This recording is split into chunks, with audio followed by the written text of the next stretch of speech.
luxury seems to have an interesting spot.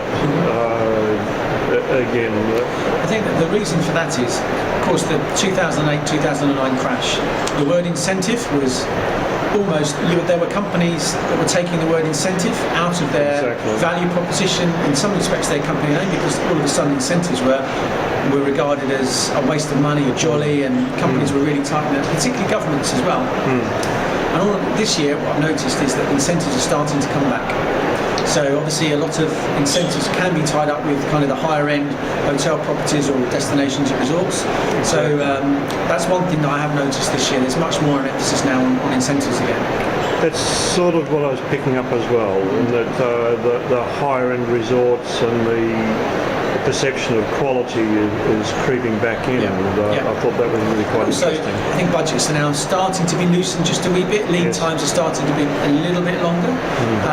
And I think in the past couple of years people have just been happy to do something, whatever, low budget, do something. Now I think they're kind of starting to think about the quality aspects again and perhaps having a little bit more money to spend. Although I still think it's probably still a buyer's market, just about. Depends where you are in the world. If you're in Barcelona, for example, it's very much a seller's market. Room rates are slowly creeping up. Accommodation it's very tight in the city. If you go to Madrid, they're having a very difficult time still. So within one country, you've got two different levels of economic growth and prosperity. So just gives a good example. Have you had any thoughts or any impressions on Europe as opposed to USA, with Europe still kind of struggling a little bit under the kind of cutbacks and spending, governmental spendings, and the economy is sluggish, but do you see any bright spots there, or do you see a continuation about the same? I think in Europe you've got a two-tier economy almost. You've got Northern Europe countries who have fared. It's been tough, but some are coming out of recession quicker. Exactly. Southern Europe, you've got Greece, Italy, Spain, Portugal, who are going to be facing some real tough challenges for kind of some considerable time. So, where does the US sit within? Is it all parallel with Northern Europe? Is it Southern Europe? I guess it might be a little bit in the middle, but I think we've certainly seen more activity from sort of North Americans in terms of looking further afield now to place their international meetings. Because a lot of meeting plans in the US are very much intra-region, but also there are more now that are starting to think about the international marketplace. Do you think those movements are value related, like cost value related, or that's where the interest is lying?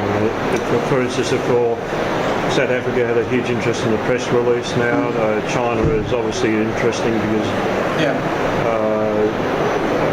the Southeast Asia is making a play to encourage people or incentivise people like the big groups to come down. I guess it's difficult to say in general terms, but I guess from what I've seen, I think it's about.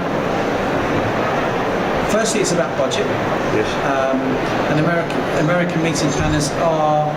You get those that do just intra-regional business and North American business. You get those that look in international. So I think it's about budget, but it's also about perception.